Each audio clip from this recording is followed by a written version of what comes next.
Hey everyone, welcome to another Untold Stories podcast. I'm sitting today with Ricou DeShaw, Big Daddy, and as you listen to this podcast, you're going to understand what that means. But some of the stories and his journey in life is pretty fascinating to hear it, and I'm sure everyone's really going to enjoy this because it's stories, it's about things that happened in our life, and they're important, and they're important to save and share. And Ricou, it's great to have you on the show. It's nice man. to be here, Randy. It really is. I'm glad this worked out. It's very cool.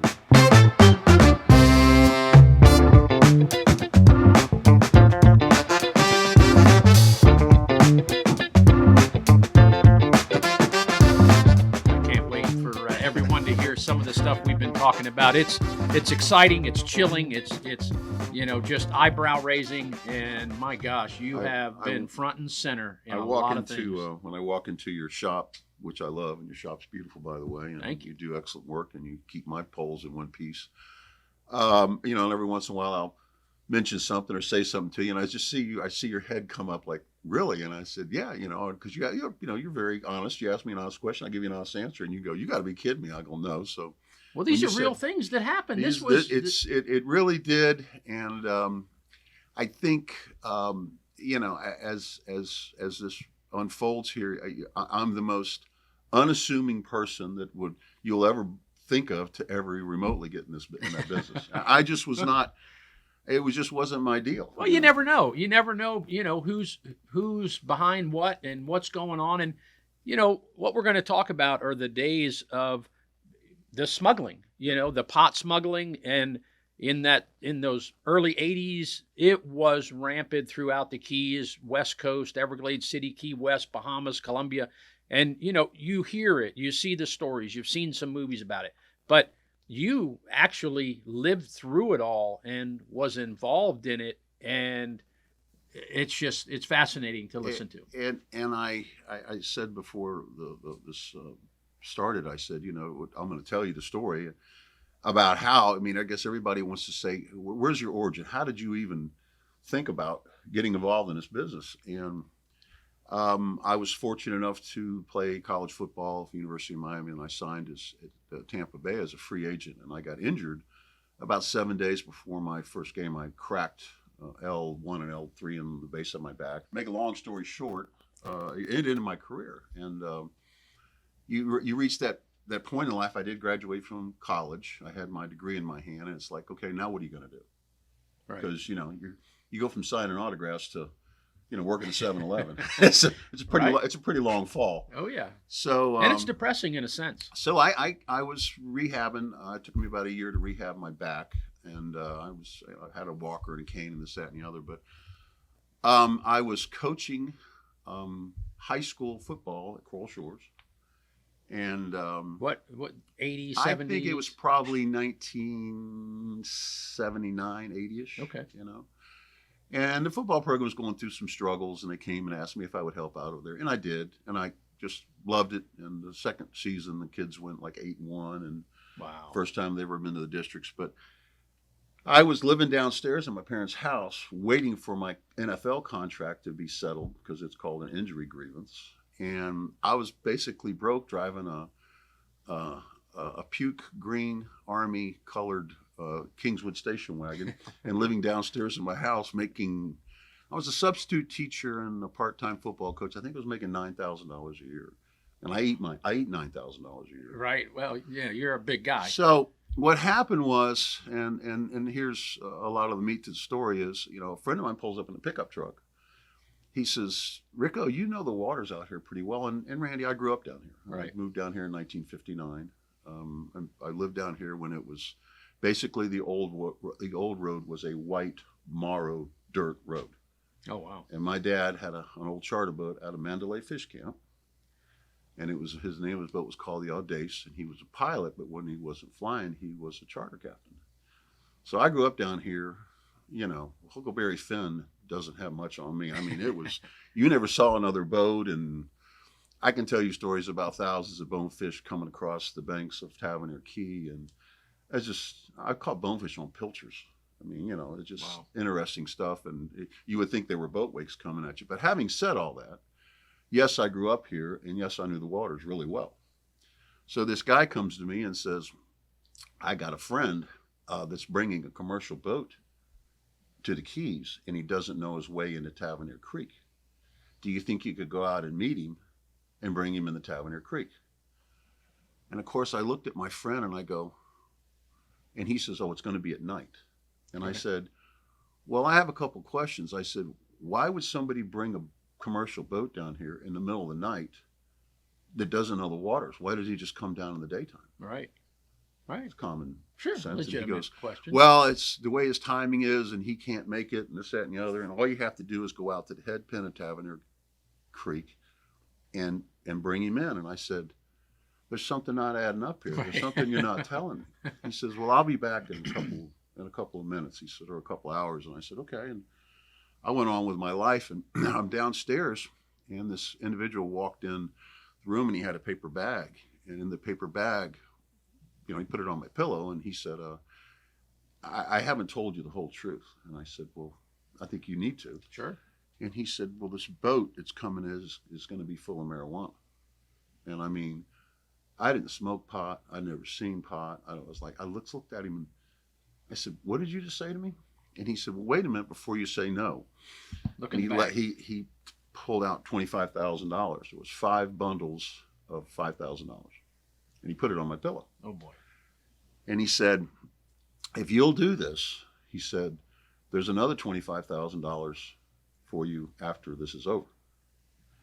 And I just I looked at him and I said, I can't do this. And he said, well, think about it.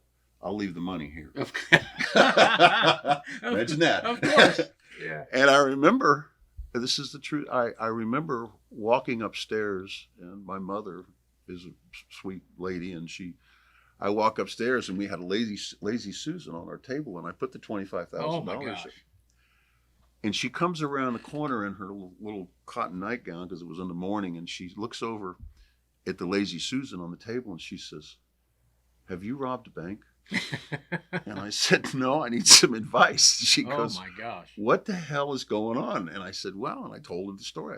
She says, what do you have to do? And I said, well, I have to go out to the head pin, put a flashlight in my splash well, find this boat, lead him in the Tavernier Creek to the fishery, their Tavernier Creek fisheries, and then lead him back out. And she says, and what are they going to pay you? I said, $50,000. And she says, do you need any help?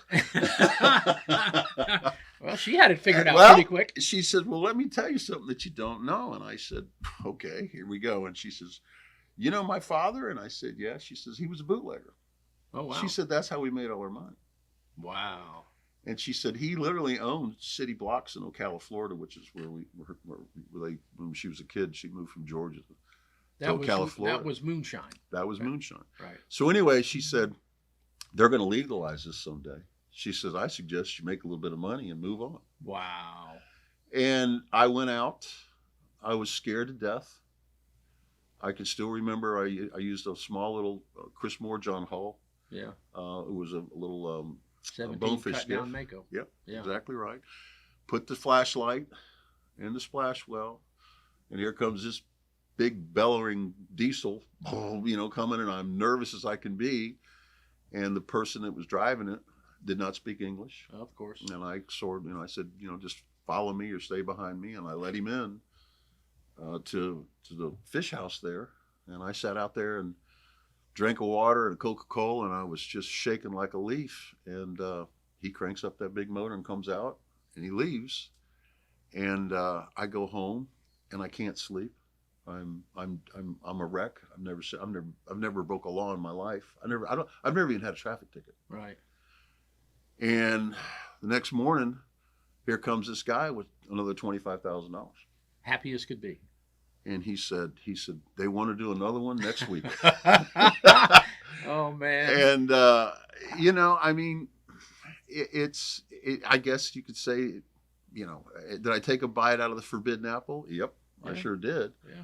But I would challenge anybody in the range of my voice right now, if they got in my shoes, I said, maybe some people would have said no, but in my financial circumstance, I said, I said, I'll make a little bit of money and move on. But that was the whole thing back then. It was that lure of easy money, they say, in the song. And we didn't have cameras. We didn't have all this technology. And I mean, it was for the most part a fairly calm business. Not that it wasn't the right thing to do, because it was still illegal. Yep. But it was also something that put you in a place in life that you could have not ever gotten close to that as hard as you were working. The financial aspects of it were frightening. When you yeah. can go out and make $150,000 or $200,000 in an hour, it's just you're the reality of it kind of leaves you, because you're like, you have $250,000 underneath your bed just for chump change. Wow. and it's and it's and as I said, as you get into this, or as I did, and of course the loads got bigger. Yeah. And then you realized everybody was involved in it. Oh yeah. Everybody in the Keys, the doctors, the accountants, the attorneys. I'm like, I use people's houses to store the product in, and when you would bring it in, you'd have to put it in a house and then take it out of the house slowly back to Miami or Homestead or wherever it was. And Right. marijuana is pretty bulky. Sure. But you're realizing that this is your doctor's house, Yeah. or it's a teacher at the high school's house, or it's you realize that everybody was involved in it. Right. Yeah. And then so that kind of got the wheels turning. Then you got into flying. You became a pilot. What I would do is my ultimate goal. I tried to get into the Air Force, but the injury to my back, they said I couldn't withstand the shot out of an ejection seat, because that area of my back was so weak. So I just, flying's expensive, but Right. I took. Well, you had some money now. I took the money, and I got every rating I could possibly get. I got and the highest rating you can get in aviation is called your airline transport pilot rating. You have to have 1,500 hours of complex time and instrument time and this time. Well, I worked my ass off, and I accomplished all that. So meanwhile, while I was doing this, I was going ahead and I was accomplishing something with my life. And I knew I was going to not do this one day, and I wanted to live my dream. Right. And so I had the highest rating that I could get, and I literally, was a commercial airline captain, and I actually had fulfilled my dream of doing so. Right. I just didn't when and we'll back up a little bit, but as the smuggling, the loads got bigger, and the frequency became more and more, and you have to realize, and I'm going to go backwards a little bit, the people that were involved in it were law enforcement people, and a lot of them worked for me, and they were friends. Right. And I finally said to everybody, after the large loads in these shrimpers or these big commercial boats started to get busted at the Yucatan or wherever they were coming through, the Coast Guard was really hot on these bigger boats. And so the product went from marijuana to cocaine. Right. Well, that's when the whole thing changed. But you were flying. Did you fly that stuff in? Eventually Yes. switch from boats to planes? Yeah. When they started having the checkpoints of where they were busting the boats, I had enough experience in flying larger twin-engine airplanes that I actually started flying. Right. And I would go to Jamaica and pick up marijuana, and I'd also fly down to Colombia and pick it up. And one of the things that I did, and I don't know if I'm the only one that did it, but I actually flew across Cuba, down low in the mountains over the sugarcane fields. And the reason is if you look at Cuba, and most of the stuff that I flew into the Bahamas. But if you look at Cuba, Cuba's longer than Florida. It really is. Oh, really? Yeah. So to fly around it burns a lot of fuel. Right. Fuel is options. You Right. want to have lots of fuel, because you never know about weather and whatever emergency it's going to have. You want to have lots of fuel. If you Right. get in an area and you don't have much fuel, it really lessens your options. You don't have many. Right.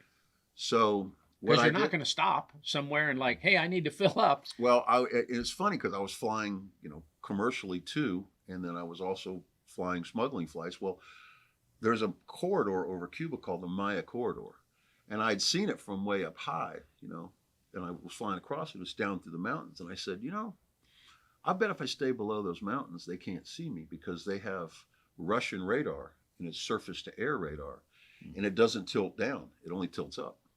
Oh wow! Yeah. So So I that's said, flying if I under can the fly radar. below the mountains, they'll never see me, and I did that many times. Wow. And that will that'll put some gray hairs in your head because usually there's thunderstorms and mountains, and I was so low to the ground I could see the guys on the tractors at night. Oh, you were doing this at night? I would do it at night. I'd never do it in the daytime. I'd do it at night. Wow. So yeah, I got a few stories. I'm gonna tell you one that happened to me, and it's comical, but at the time it was complete fear. Sure. So I have a new co-pilot. We left Jamaica, and I was taking off out of Jamaica, and I was getting down low over the water where I was going to enter this Maya corridor. And as we got close to the coastline, Cuba doesn't have a lot of power, so they have these little itty bitty villages or towns, okay, and they don't have a lot of really bright lights on them. They're very limited as far as, I guess, their resources for electricity. So we enter this Maya corridor, and as soon as we enter it, I'm only like 150 feet above the ground, Good and a grief. rocket goes up and blows up right in front of my right wing, and the concussion of it shook the airplane, and my co-pilot, who wasn't a very experienced pilot, grabs the throttles, pulls them back, and shoves the what they call the yoke, the stick over, which puts the airplane in a dive. Now we're only 150 feet off the ground. Oh my gosh. Oh yeah. So I grab a hold of his hands and push his face over and put the throttles to it and get it back in the air. And I'm looking at this thing called a radar altimeter, which I probably saved it about 50 feet above the ground. Oh yeah, we're going to go in. And next thing I get it stabilized again, well, another rocket goes up underneath my left wing and blows up. Now, will you think they were shooting at you? Yeah. And all of a sudden, my co-pilot screams at me, they're shooting at us. And I said, tell me something that I don't know. So I was going to do a 180 because I said, sooner or later, they're going to hit me. Wow. And just before I turned around, I looked in the horizon, and they were celebrating their Independence Day. I flew through a fireworks display. Holy cow. It scared the hell out of me. But I flew right through a fireworks display because you could look up in front of the little towns and see the fireworks going up. I said, hell, we just flew through a fireworks display. Good God. Yeah, I had to get, it was, that was pretty scary. It's not like when you're doing that, you're not a little edgy to start with. Because listen, you're alone. You're the only person that you can depend on is yourself when you're up there in a situation like that. Sure. So you really, you're hung out pretty thin. So if anything catastrophic happens, you're going to probably not make it. You're going to crash or die or whatever, or hit the water. You're probably not going to make it because the product is in the airplane. Yeah. So if you go ahead and impact the water, the product smashes you, comes loose and smashes you up against the cockpit. Right. And you're just not going to make it. Wow. So you have to be, it's not for the faint of heart. This thing about, they say, it's more than a job or an adventure. It's an adventure, but it's dangerous. Yeah. Oh, It's I'm sure. I mean, you took a chance every single time, know, that it was going to work out, and then it does work out, and then you go to the next one, and when I moved to the Keys in the early 80s, I was a little naive of all of this because I was in Fort Lauderdale fishing, playing baseball, doing my thing. It wasn't, I was really kind of just not up on that was happening in the Keys because I got an opportunity to move to the Keys. I'd come down here a bunch of times, with people and friends and driving down and fishing on the bridge. So it wasn't like I did any investigation what I was getting into. I had an opportunity, I'm going. And when I got here, then starting to see and talk to guys, I was like, man, this is like a war zone going on. Yeah, it was. Every day there was something. There were bales washing up on the beach. There were bales floating in the marina. There were bales getting pushed out of airplanes at night. I mean, and I'm hearing it, and I'm like, my God, this is crazy. It was prohibition all over again. Is really what it was. And I'll never forget, with all that going on, about 6 months into it, there was a plane that went down in the bay around Captain's Keys. Yep. And I had heard stories about it, but one of the stories that I did hear was they were getting chased by the Black Hawk, and I guess somehow they ditched the plane out there. Well, what happened was, is I actually knew whose load that was, and that was the aircraft was called a D-18. It was made. It's a little freighter, twin engine freighter made by Beechcraft. It's an old World War II aircraft. Yeah. It has old radial, what they call the old radial motors in it. I think they're Pratt and Whitney's. I don't know what horsepower they are. But what happened was, is the guy was he was an Air Jamaican pilot. And he was doing his, what I call his run, his drop run, where you fly straight and level, and you throw the bales out of the back of the airplane. What happened was he got disoriented, and when you're flying an airplane in the middle of the night and you don't have any visual reference like a horizon, you have to look at your instruments. Right. And it's not that easy. And he dipped a wing in a turn and cartwheeled the airplane.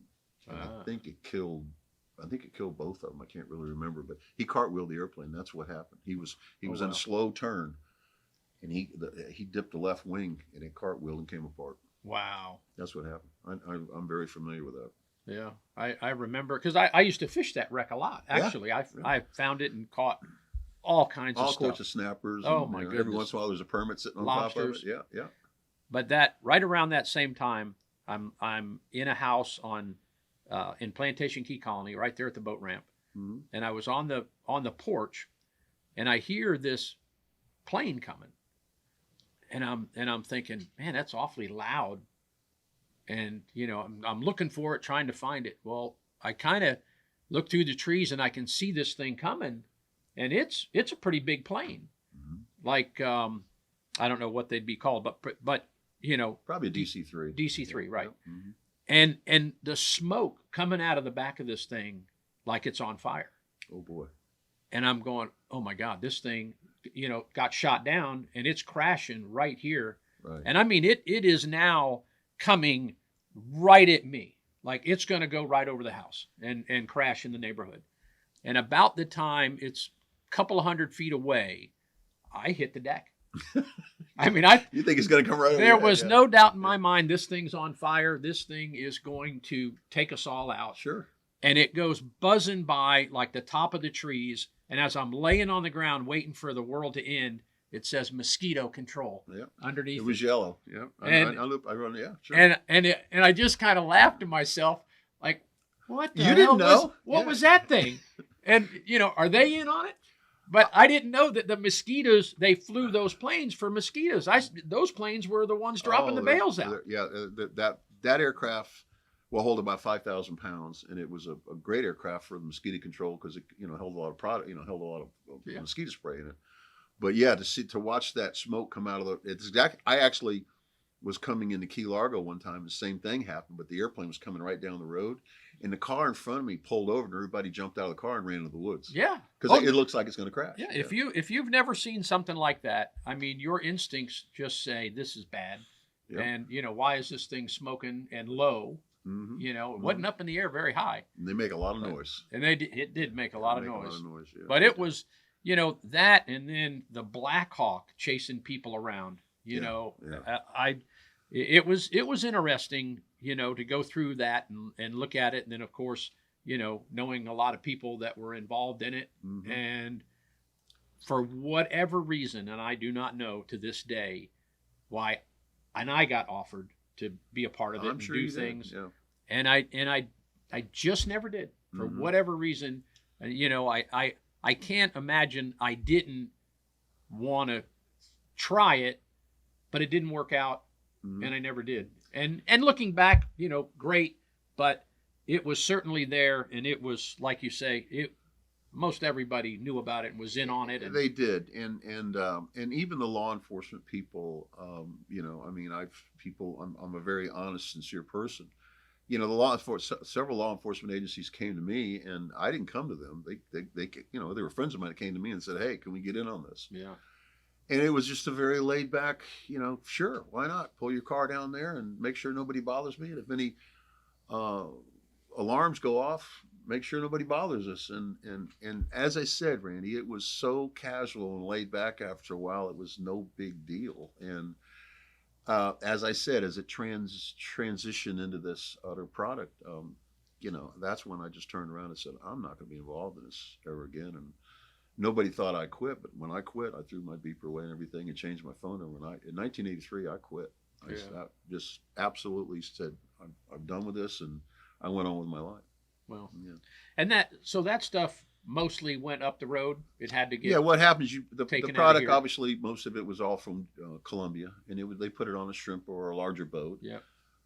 You have to understand that 20 or 30,000 pounds of pot is a lot of pot. So you have to, they're in pillows, or a lot of times they put them in trash compactors, but some of them weigh 30, 40 pounds. So it takes a house to store them in. You have to have offloaders. Right.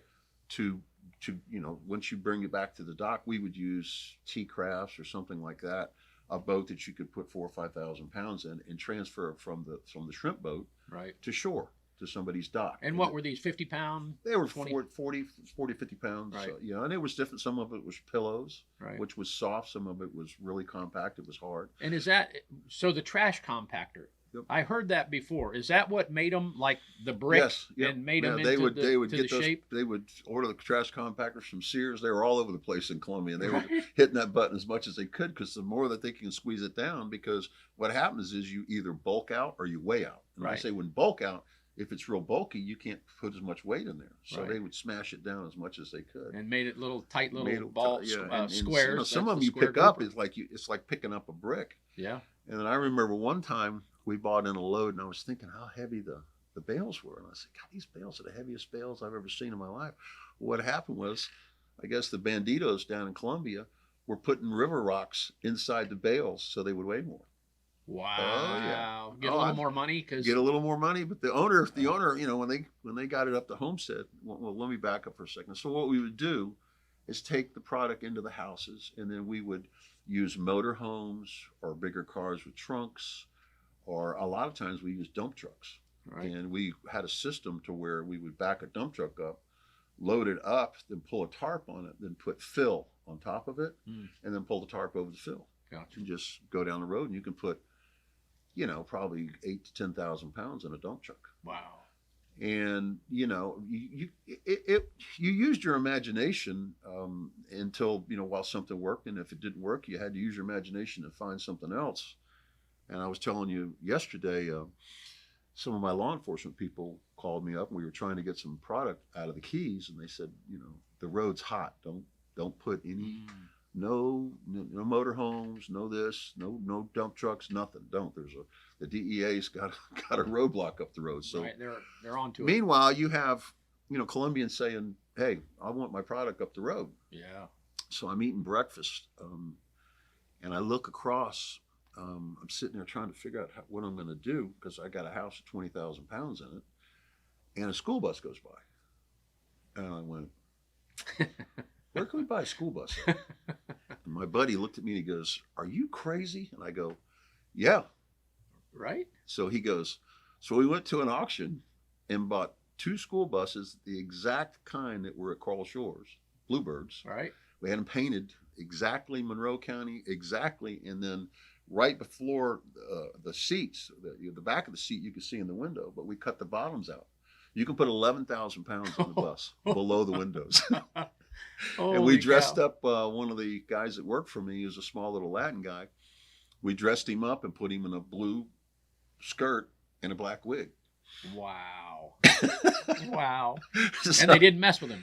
No, not at all. He just went right. He just went right through everything. So you got to use your imagination. And it was fun. I mean, it really was. It wasn't this high degree of danger zone or anything. Everybody was pretty laid back, when it came to all that. But it was comical. Yeah. And I Well, mean, you did what you had to do. you did what you had to do. And once again, you're like at the very end, this guy brings you a suitcase full of money, and you're just like, really? Yeah. I mean, I know $1 million in 20s weighs 88 pounds. Wow. In 20s. Yeah, we used to make so much money we would weigh it. Wow. Weighs 88 pounds. That's crazy. Well, it's you hear this, and it happened. It happened. And it happened in part of the history of the in a lot of places, and there were people involved. Some not with us now. Some went away for a long time. Yep. And here we are, 2022.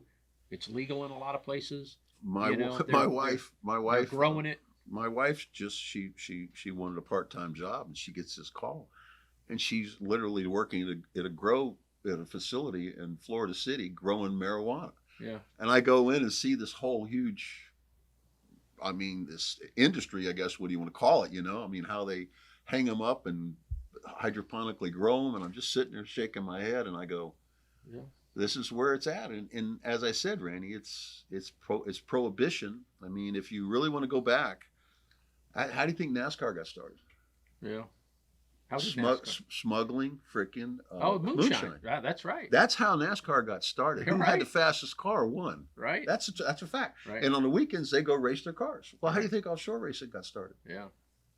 Yeah. It's the same scenario. All of this, you know a lot about boats, all this technology with all these boats and carbon fiber and everything else. The roots of it were, I want to go as fast as I can because I want some big motors, and I don't want my boat to weigh very much. Yeah. Yeah. No, very true. It's kind of like a parallel of kind of what's that. But Randy, people look at me, and I wound up having to do some time in prison. And, people look at me and say, oh, God, this, that, and the other. And I just look at them and go, I wouldn't trade it for the world. Sure. I'd get that ticket again and punch it in a second. I would, because, I flew jet helicopters. I've rolled Learjets with celebrities in them. I've pulled a speed bug on a Learjet one time and wound it up to about 350 knots. So I'm 10 foot off the water. Wow. Because they have what they call overspeed system in it, so you don't go so fast. I pulled the circuit breaker and wound it up. Holy cow! I've done some fun stuff. Just playing around, or I actually buzzed the keys. I had just dropped Rod Stewart off in Orlando, and he tipped me $2,000. Tampa is where I dropped him off. He had tipped me $2,000 because he was starting his world tour. Wow! And I'd spent like 4 days with him, and he gives me $2,000, and I told my boss, I said, hey, I want to buzz the keys in your jet. And he's like, well, only buzz the keys one time. I don't want anybody getting the tail numbers down. So I went behind, started, all the boats got out in the Bayside, and Gary Dunn and all those people were there, and there's like 50 boats there. And I went behind Cotton Key south and came up over. The only thing I wasn't planning on was birds. When I came up over Cotton Key, birds went everywhere. Oh, but all the cormorants. Cormorants, and I was really moving pretty fast, and then I pulled the speed bug and wound up to 101% of the thrust of the motors, and looked down at the indicator airspeed. It was 350 knots. Good I went grief! zooming right over them, and then I left. So that you were working for a charter Yeah, place I worked when you were doing that stuff. So you flew some celebrities and. Yeah, I did. I was fortunate. I've flown a lot of news. Barbara Walters and a lot of these, when you have these high performance charter aircraft like a Learjet. I mean, there's you've got a high end clientele, and I flew Jimmy Buffett around for probably 4 or 5 years.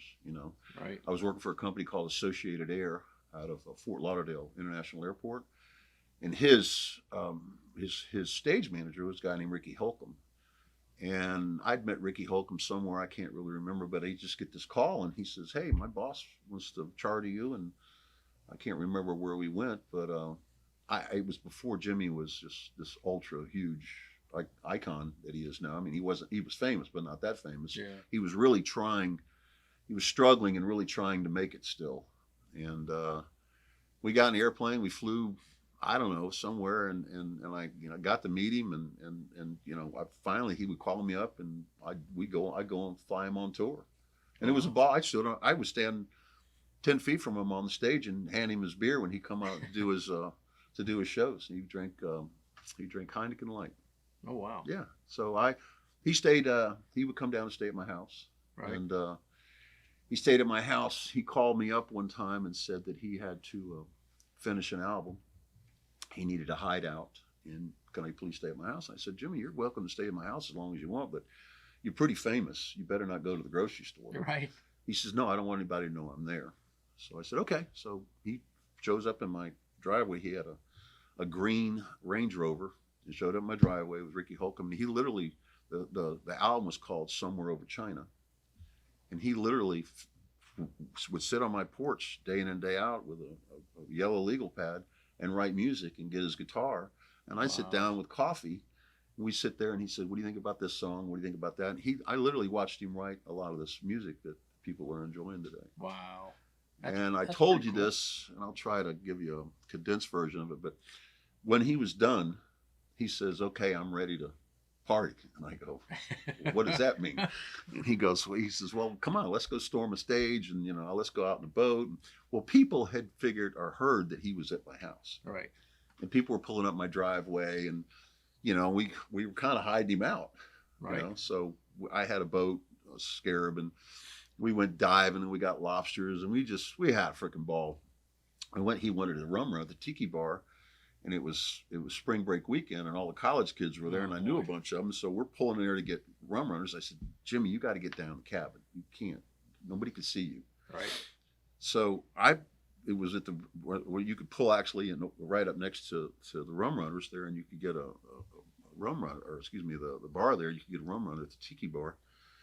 And I'm standing on top of him, and all these college kids that I knew said, "Is it true Jimmy Buffett's in town?" I said, "Absolutely not." And I'm standing on top of him.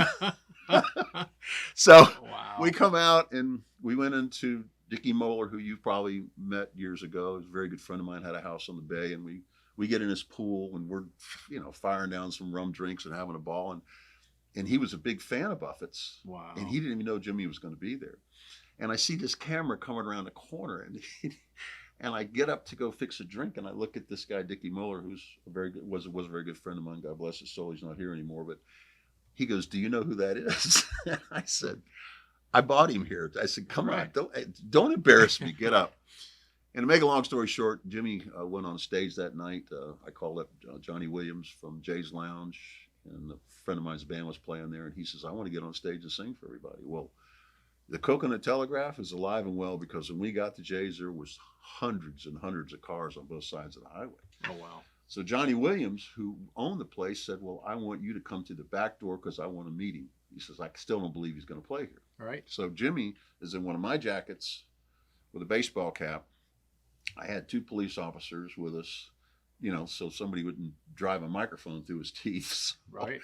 So anyway, and Ricky Holcomb, the manager, goes out to tune his guitar up, and Johnny Williams is talking to Jimmy, and because he's the owner, and signing autographs and stuff. And Jimmy turns around, and out of nowhere, Randy, somebody comes up and grabs him. I mean, we're in the kitchen.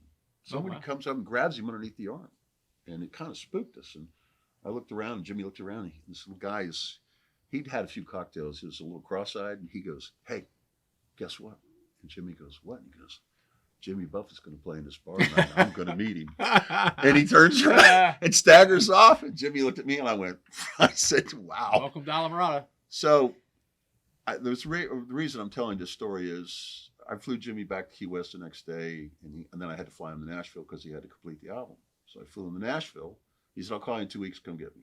So in 2 weeks, I fly up there, I get him. We're at altitude, we're coming back. And he has one of those little cassette players, and he goes, "Hey, you made the album."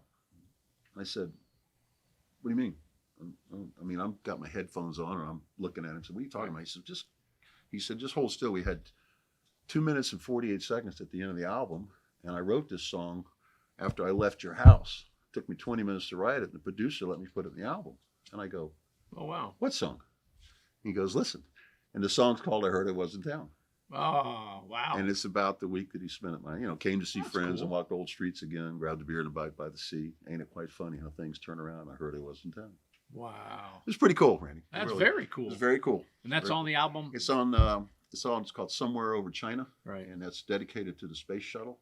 Right. It's about that. And Oh, I flew him up when he was the guest of the space shot. I got to fly him up there, and I got to sit in those bleachers and watch that. Wow. Randy.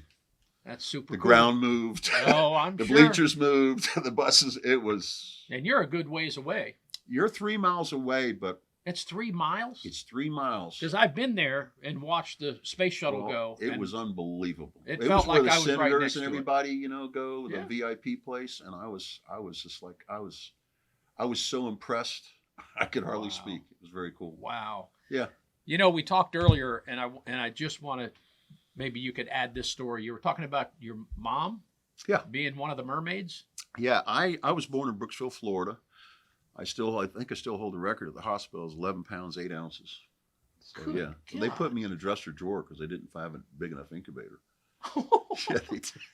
So Wow. I Okay, was. that's where it started. That's where it started. So my mother was one of the very first mermaids at Weeki Wachee Springs, and my dad had met her there. My dad had been in the Air Force, and he was a POW, and he decided he didn't want to be cold anymore because got shot down in his 18th mission. But he wanted to come to Florida because he didn't want to be cold anymore. Sure. So he pulls up to Weeki Wachee Springs, and I guess he opened up a restaurant or something there. That's where he met my mom. Oh, wow. And that's where I was born in Brooksville Hospital. And the best man at their wedding was a man named Ricou Browning, who I told you earlier on. Was a renowned pioneer in underwater directing. He had a talent for that, to get in the water and actually direct with signs and stuff like that. And he later became one of the creators and the directors of Flipper. Hmm. And I used to go up to that set when I was a kid. Oh, wow. And then Gentle Ben. And then he became really important because all these huge Thunderball, which was, a James Bond movie, he directed all that underwater. And if you've ever seen the movie, I'm sure you have. Yeah. It was a pretty big accomplishment. He's probably worked on 30 films. Wow. But Big film. to go backwards a little bit, when he was working at Weeki Wachee Springs, how Uncle Ricou got his introduction in the movies was they were going to shoot this movie called The Creature from the Black Lagoon, Right. which I think we all saw it when we were kids. And they had this huge production there, and they were going to film in Weeki Wachee Springs, Wakulla Springs, and Silver Springs. So they flew this big high-dollar stunt guy in from California to get in this creature uniform and swim and be the creature. Well, when he got in the creature uniform, he almost drowned. He couldn't swim in it. Oh, wow. So the director is sitting there going, this is great. We have a creature uniform. We have millions of dollars of production going around here, and we got no creature. And my Uncle Ricou happened to just be standing there, and he held up his hand and looked at the director. He says, I think I can swim in it. He says, if you can swim in that creature uniform, you got the job. Oh, wow. So I tell people I was named after the creature from the Black Lagoon. Right. And he's quite a bit older, and he's in a wheelchair right now. But about 2 or 3 years ago, he's the kindest man in the world. I said, Uncle Ricou, could you send me some kind of memorabilia so people don't think I'm full of you know what? Right. So he sends me this 12 by 14 unbelievable photo with him in the creature uniform, and he has the helmet off. He's holding it right here. And it says, Ricou to Ricou, your godfather, the creature. And it's in black and white. That's awesome. Yeah, Wow. so that's kind of how my name came about. And, when I moved to the Keys, Randy, I was blessed to be in Florida as it was. But when I moved to the Keys, Randy, it was just, it was hard to describe. Yeah. I used to throw my cast net around lobsters. Yeah. I've seen the lobster walk. Yeah. The thousands of them walk along in the grass. I've seen really cool things like that. I've seen all the little antennas sticking out in shallow water while they're walking. Yeah. Well, I don't think the Keys was really ever meant to be discovered like it is now, because it was such a hidden. You'd get to Miami and go, oh, I don't want to go another 3 miles or 3 hours, Right. And it was so small. There was nothing here, but that actually was the mystique of it. What really lured everybody, because it was different, and it was not like where they were from with the madness, the hustle, the bustle, the life in the fast lane. It's been a magnet, I think. Well, I'll bring his name up again. Jimmy Buffett and the coconut trees and the pina coladas, and Yeah. But people come down here, and it's a magnet. I mean, I was fortunate enough to play football at University of Miami, and I would come home sometimes for the weekends, and a lot of the ball players are like, are you going to drive all the way down to Key West? I go, Key West? I said, I live in Tavernier. And they go, what do you mean? I said, it's an hour and 15 minutes. What? Yeah. I said, it's not that far. Right. Of course, Gary People didn't know. Dunn, and all those people I bought down here. And I remember my mom, first couple of times I bought them down here, my mom said, we can't afford to feed those people. They're all 350 pounds. Well, but talking about Gary Dunn, another big guy, Big played guy. for the NFL, Yep. owns the OV Yep. down here. And didn't you two play together at UM? we sure did. Actually, I came from this very small high school down here at Coral Shores, and then from Cold Shores, University of Miami sent me to a junior college for 1 year because they wanted to make sure that I could play at Division I level. And so I became an All-American at the junior college, and of course I go to University of Miami. And then I'm this junior college transfer All-American, and I don't think half the players like that. So Right. I walked in, and they had like 6 or 7 tight ends, and I'm like looking around going, this is going to be a long haul. To make a long story short, I started out on the scout teams like everybody does. And of course, I would scrimmage against the first team, Gary Dunn and all these superstars. And Gary and I got into it a few times, and we wound up being, he's been one of the, I've met him when I was 18 years old or 19. He's been one of my best friends all my life. He's a remarkable human being. He really is. Good guy. He had quite the career in the NFL with the Steelers, and I was so happy for him. He won a Super Bowl too, didn't he? He's won 2. He has 2 Super Bowl rings. That is awesome. I will say something, that Gary Dunn's personality and who he is has never changed since day one. No Even kidding. though when he was playing in Super Bowls, he would call me up and said, Rick, I saved you a couple tickets. I go, Gary, sell those tickets. He goes, Right. no. He says, I got an extra ticket for you. I want you to come to the Super Bowl. I mean, I was just humbled by it all. Sure. Yeah, and I said, Gary, sell that thing. You can sell it for probably $5,000. Sell it for, but he said, I'll watch it on TV. But that's what kind of guy he is. Yeah. He did. I mean, we just had a ball. We bought a houseboat together. We just I remember we had a houseboat. that. Didn't you throw him off the houseboat? He's thrown me off of it, and I've thrown him off. Yeah. Yeah. Oh, yeah. Yeah. Yeah. I think I heard a story about you going somewhere, and I guess he threw you off the houseboat, and he didn't stop to pick you up. He didn't stop to pick me up. The boat behind us had to pick me up. Right. Yeah. The houseboat was called the party animal, and we had, I mean, Randy, we would tell everybody, okay, we're gonna be out behind Twin Keys, and we would go out there and set the girls up in the stereos and everything else. And next thing you know, you remember we didn't have radios or telephones. We had the marine operator. Right. Remember that? Oh yeah. Well, the marine operator got called a lot, and a lot of guides were breaking down because they were all tied up behind our boat drinking. The marine operator was like, what's going on there? I've got 15 phone calls. We had a ball.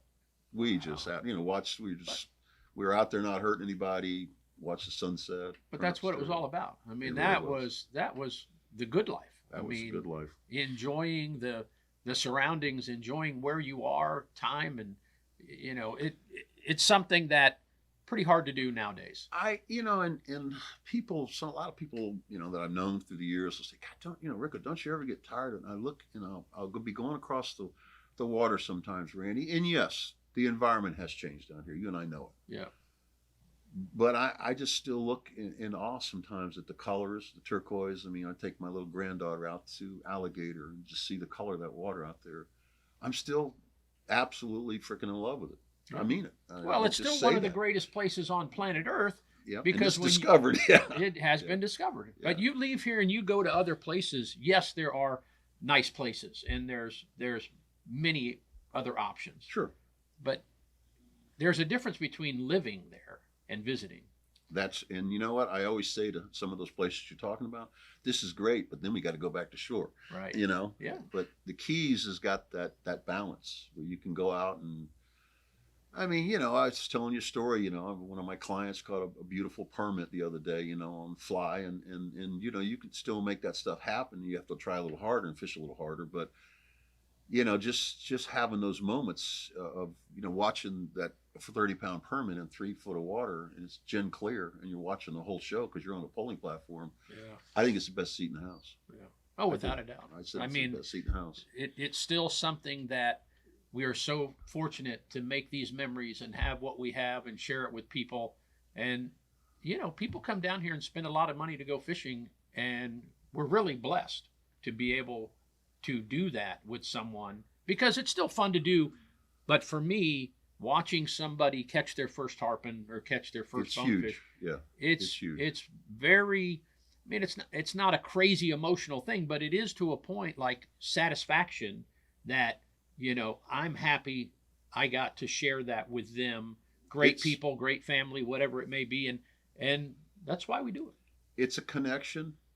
I will say, there's several different ways, obviously, we fish down here, but the bonefish skiff or the smaller skiffs, so it's mano a mano. It's one-on-one. You and the guy in front of that boat better be on the same page. You're not going to make it happen. Right. That's cool. Yeah. But also I have a bay boat, and just taking as you said, a child, whether it's my granddaughter who's 10 or somebody else who's 12 or 13, and they've always wanted to catch a snook or something like that, and you actually go out and work really hard and make it happen. The smile that's on that kid's face, you never forget it. Oh yeah. Especially, we all got the pictures, and really, I say sometimes, plant a seed and watch it grow. Oh yeah. Because I know a lot of kids that I taught to fly fish and stuff like that are down here doing it. Yeah. No, we've created a lot of monsters over the years that we don't realize, and and it's a good feeling. Yeah. When they circle back and they go, do you remember 25 years ago you did this, and since then I've done this and I'm into it and I got my own boat, and it's a wonderful thing. You see them out there. I some of my friends, their kids grew up and now they're captains or something like that, and I'll be out in the middle of nowhere and they'll pull right up to me and I just smile, and I tell my clients, I said, I've known that kid since he was a baby. Yeah. And they'll go, really? I said, yeah. And I said, he's top notch. I said, he's a good kid and he's a great guy. It's very satisfying. Yeah, it is. Oh, it really is. Well, Ricou, we've talked about a lot of things, and there's so much more about what you've done in your life that we don't have enough CD for. No, we'll probably burn this one up, but I guess it's time for the book. It was awesome having you on the show. I've enjoyed it, Randy. Great stories. Thank you. Great friend. Yeah. I'm just glad I made it through there and I'm still here. I am too. Don't fly through any more fireworks displays, all right? That's crazy. Well, wasn't your time. No, it wasn't my time. You're right. I've enjoyed it, Randy. Thank you. You're welcome. All right. Until next time. That was great. Oh, that was awesome. Sounds great. Good thing statute of limitations.